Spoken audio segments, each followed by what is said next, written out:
Bismillahirrahmanirrahim. Bismillahirrahmanirrahim. Assalamualaikum warahmatullahi wabarakatuh. Para jamaah, para hadirin hadirat pengajian rutin tiap hari Rabu dan Jumat yang dimuliakan Allah dan sangat kami cintai dan kami hormati. Alhamdulillahirabbil alamin. Kula panjenengan pada pagi setengah siang ini masih dikasih kekuatan, kesehatan, iman, Islam dan panjang umur, dan mudah-mudahan kita termasuk hamba yang bersyukur. La in syakartum la azidannakum wa la in kafartum inna adzabi lasyadid. Allah SWT berfirman, barang siapa yang bersyukur maka Allah akan menambahkan nikmat-Nya, dan barang siapa yang tidak bersyukur atas nikmat Allah maka Allah akan memberikan adab. Naudzubillah min dzalik. Mudah-mudahan kita ini termasuk bersyukur karena mengisi kesehatan kita, kehidupan kita yang dikasih umur panjang ini dengan beribadah. Salah satunya kita mengkaji ilmu-ilmu Allah, baik lewat firman-Nya Al-Qur'anul Karim dan hadis Rasulullah Sallallahu Alaihi Wasallam. Para bapak ibu jamaah dan kaum remaja yang sangat kami hormati, di sini kita akan mencoba mengambil judul yaitu bagaimana atau 9 hal kebiasaan kita yang membuat hidup miskin atau rezeki sempit. Kata ulama dan kata Nabi besar Muhammad sallallahu alaihi wasallam, asbahna ummati fir rizqi, asbahna barakah fi ummati fir rizqi. Isu-isu dalam beramal itu adalah barokah bagi umatku. Makanya kebiasaan orang dulu mengapa hidupnya itu berkah, sukses dan banyak yang kaya. Orang-orang tua kita, mbah-mbah kita kadang meninggal meninggalkan banyak warisan, ya. Tegalnya luas, sawahnya luas, kadang sampai meninggalkan langgar masjid. Memang orang dulu itu senang bangun malam dan tidak tidur sebelum matahari di atas 1 tombak. Nah, kadang kita ini subuhnya terlambat, kadang subuhnya jam 7, kadang kalah sama ayam. Ayam itu sebelum subuh sudah bunyi, ya,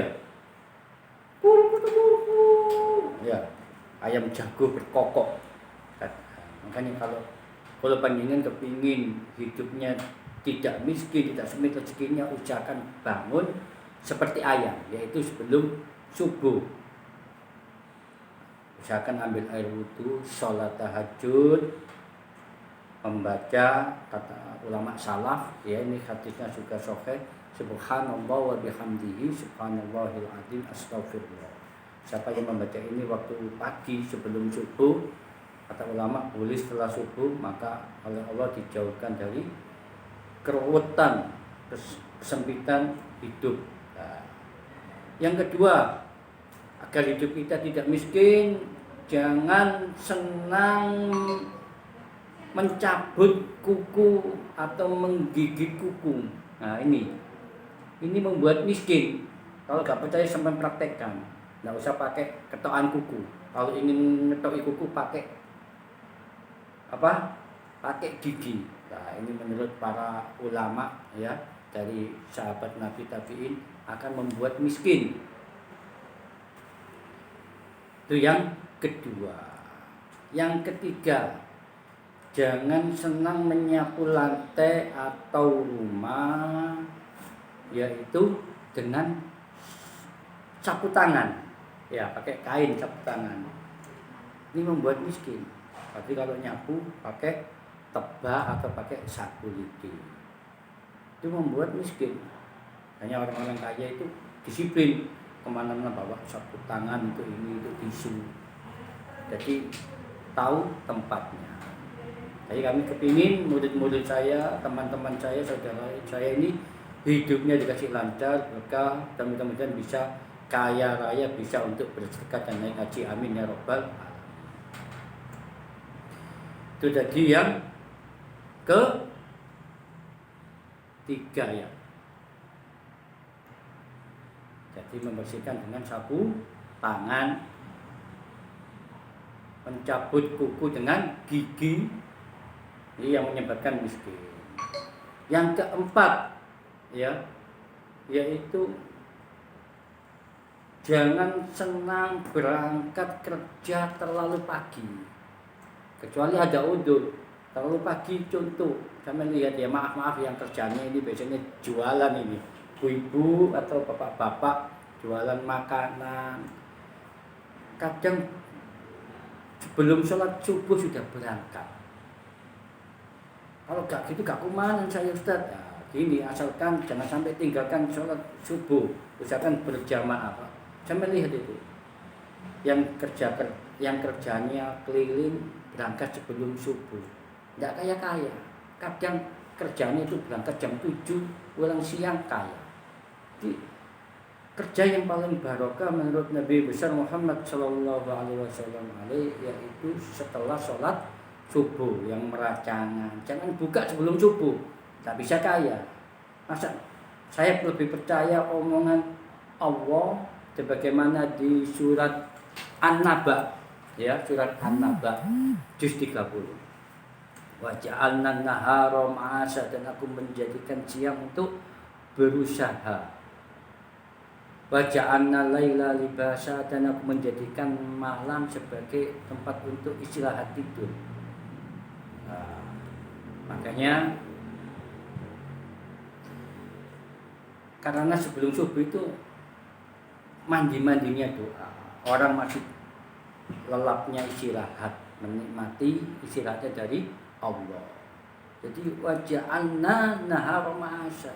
Jadi usahakan berangkat kalau bisa ya setelah wiridan jamaah subuh, sholat subuh. Sampai titeni perawo ya, orang-orang yang ya maaf untuk ibu-ibu, bapak-bapak yang sengaja meracangan, ya usahakan setelah subuh berangkat, setelah wiridan 5:30 atau jam 5. Sampai ingin nurutnya membuat alam semesta apa?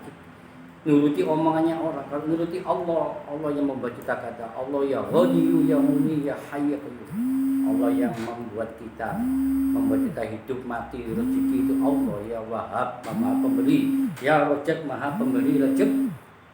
Jadi usahakan panjenengan kepingin jadi orang yang lancar rezekinya dan kaya, kerja setelah sholat subuh. Kalau memang terpaksa berangkat sebelum subuh, usahakan jangan sampai tidak sholat subuh berjamaah dulu, biar cepat kaya atau minimal cukup.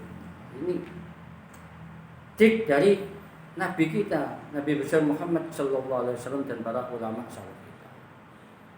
Sekali lagi, jangan kerja sebelum sholat subuh. Kalau orang dulu itu ya, bamba kita biasanya kalau mau kerja itu sholat duha dulu, jam 6 itu sudah terbit matahari, baru berangkat kerja 6:30. Kadang jam 1 sudah pulang, kadang berangkat jam 6 pulang jam 9 malam. Dapat uang akhirnya sakit, kecapean, utangnya tetap banyak, kerugiannya banyak. Karena apa? Katanya Nabi, nomor 5 ini pulang terlalu sore atau malam. Jadi berangkat jam 7 pulang jam 7. Kadang berangkat jam 6 pulang jam 10 malam. Ini tidak berkah ini. Ini tidak berkah kecuali kalau darurat, contoh yang darurat perang seperti presiden, bupati. Ini kadang dibutuhkan cuma 24 jam. Kalau itu darurat tidak masalah. Kadang maaf ya, yang kerjanya itu melembur-lembur seperti tukang kuli, itu menurut undang-undang itu kan kekuatannya manusia kerja itu 9 jam maksimal atau 8 jam. Kalau berangkat jam 7 berarti pulangnya jam 3 sore. Kalau dipaksa, karena Allah ini sudah inna khalaqnakum biqadarin. Allah menciptakan makhluknya ini sudah sesuai ukurannya. Orang dulu itu, maaf ya, saya masih nututi nenek saya, kakek saya itu kalau berangkat ke sawah itu dia itu berangkatnya jam 7 sebelum duhur itu sudah pulang. Itu aja sudah berkah, bisa naik haji, bangun masjid, musola, ya. Masya Allah, orang dulu itu kalau kerja itu santai. Yang diutamakan adalah ibadah kepada Allah. Berangkat jam 7 sebelum duhur sudah pulang, tidur qailulah, adzan duhur, mandi, ya, sholat berjamaah dulu, berkah. Mari kita praktekkan ini. Jadi kita harus percaya kalau kita bertakwa, katanya Allah di Al-Quran, lautana ahlul qura amanu wattaqau tafatahna barakatuhum minas sama. Ada kata ahli bumi ini takwa, bertakwa, iman bertakwa, maka Allah akan membuka berkah dari langit. Hanya contoh, kalau kita lihat orang-orang soleh, ulama, habaib itu tidak pernah ngoyo cari dunia, tapi dikasih cukup. Karena apa? Dia melaksanakan firman Allah, wattaqau dan amanu la fatahna barakatuhum minas sama. Maka Allah akan memberikan barokahnya dari langit. Ya. Mari kita tobat jadi orang yang takwa. Apa takwa itu? Melaksanakan semua perintah Allah dan menjauhi larangannya. Ya, kalau ini larangannya mutlak, kalau perintah Allah semampunya, tidak kuat tahajud diganti duha, tidak kuat sholat berjamaah, ya sholat sendirian, misalkan berjamaah. Yang ke berapa ini? Ketujuh ya. Membersihkan kotoran badan dengan baju. Ya, habis mandi dengan baju. Ya, ini tidak boleh, Kak Ilo ini. Ini mengundang kemiskinan. Cari sepet khusus atau handuk, pakai handuk, ya usahakan pakai handuk, pakai tisu. Makanya orang-orang kaya itu tidak pernah presiden, ya gubernur itu ngucapin gini pakai tisu. Makanya kita harus niru, itu memang ajaran Nabi, ajaran Islam. Jangan membersihkan badan dengan baju, bersihkanlah dengan alat seperti tisu atau sapu tangan atau handuk kalau habis mandi. Ya. Yang ke-8, jangan senang menyapu malam hari. Kecuali kalau memang petugas dari pemerintah harus 24 jam bersih seperti di Mekah, Medina itu malam siang hari dibersihkan, itu memang ada aturan khusus kalau. Kalau rumah kita kan kecil, ya maksimal sebelum maghrib bolehlah kita nyapu. Jangan sampai setelah maghrib baru nyapu-nyapu. Habis isya nyapu-nyapu, keliru. Kan banyak waktu mulai siang sampai sore. Kecuali habis tahlil, mantenan. Ini memang udzur syar'i yang diizinkan. Habis tahlil, karena banyak botol-botol aqua, berkat yang lain, itu boleh kalau itu. Bahkan nggak tiap hari. Jadi jangan senang menyapu malam hari, ini mengundang kemiskinan. Ya. Terus yang mengundang kemiskinan lagi yaitu malas berdoa, malas berzikir. Senangannya ngelamun. Wadkurullaha katsira la'allakum tuflihun, katanya Allah di surat Jumat terakhir. Apabila Anda kepingin hidupnya selalu sehat, sukses, barokah, senang, banyaklah berzikir. Alladzina amanu tatma'innu qulubuhum bi dzikrillah, ala bi dzikrillah tatma'innul qulub. Jadi kalau panjenengan kepingin jasmani rohaninya sehat, banyaklah berzikir, yaitu zikrullah, ingat kepada Allah yang banyak. Memang ada aturannya 33, 100, 1000. Minimal menurut ulama itu sehari semalam kita harus zikir minimal paling malas 313. Usahakan minimal 1000. Untuk misalkan istighfarnya 200, la ilaha illallah 200, sholawat 200, la haula 200. Kalau bisa itu ya. Kalau bisa kuat 500 alhamdulillah. Minimal paling malas 100. Jangan hanya ngelamun. Bolehlah kita nyanyi, lihat TV boleh, asalkan jangan lupa zikir kepada Allah. Karena kita hidup di dunia ini sementara. Kita akan hidup lebih panjang dan tidak ada akhir batasnya nanti di akhir. Makanya kita harus bahagia, sukses dunia akhirat.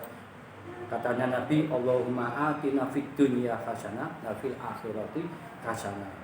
Ya Allah, beri kami hidup yang bahagia, sukses di dunia dan di akhirat. Sampai akhirat, wa qina adzabannar, dan jauhkanlah kami dari siksa api. Nah, makanya cuma jamaah saya doakan hidupnya sukses kaya baik di dunia dan akhirat. Amin amin ya rabbal alamin.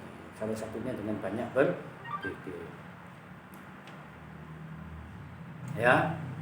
Yang terusnya yang paling bahaya ini yang membuat orang menjadi miskin hancur, yaitu malas. Ya, malas ini penyakit paling bahaya ini. Malas temannya putus asa. Malas wudu, malas bekerja, malas mandi. Apalagi paling bahaya malas makan, wah, kelaparan nanti lemes. Makan aja malas, akhirnya kena tipes, sakit usus, ya, dan macam-macam. Ya, malas ini temannya setan. Ini kita harus berdoa. Kata Nabi, Allahumma inni a'udzubika minal ajzi wal kasal, a'udzubika minal jubni wal bukhl, wa a'udzubika min halabatid daini wa qahri rijal. Ya Allah, saya berlindung kepadamu dari sifat lemah dan malas. Minal ajzi wal kasal, a'udzubika minal jubni wal bukhli, dari sifat bakhil, ya, dan sampai a'udzubika minad daini wa qahri rijal, dan dari banyak berhutang. Nah, kita harus, katanya Nabi, taruddu bala biddu'a, tolaklah bala musibah dengan banyak berdoa. Misalkan kita ditakdirkan miskin, kalau kepingin kaya ya banyak berdoa, bangun malam, sholat duha. Kepingin punya istri yang solihah, yang cantik, yang hebat, ya berdoa. Kepingin sukses, tidur melulu, main aja, santai-santai gitaran, ya itu seperti orang melukis, menulis di atas air, kata pepatah. Makanya kita, adik-adikku, jamaah yang muda-muda ini khususnya, mari semangat yang diajarkan oleh Nabi tadi, yaitu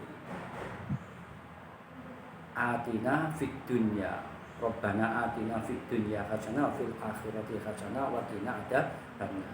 Hiduplah yang bahagia, sukses baik di dunia sampai akhirat. Jangan di akhirat saja kita surga, di dunia aja surga.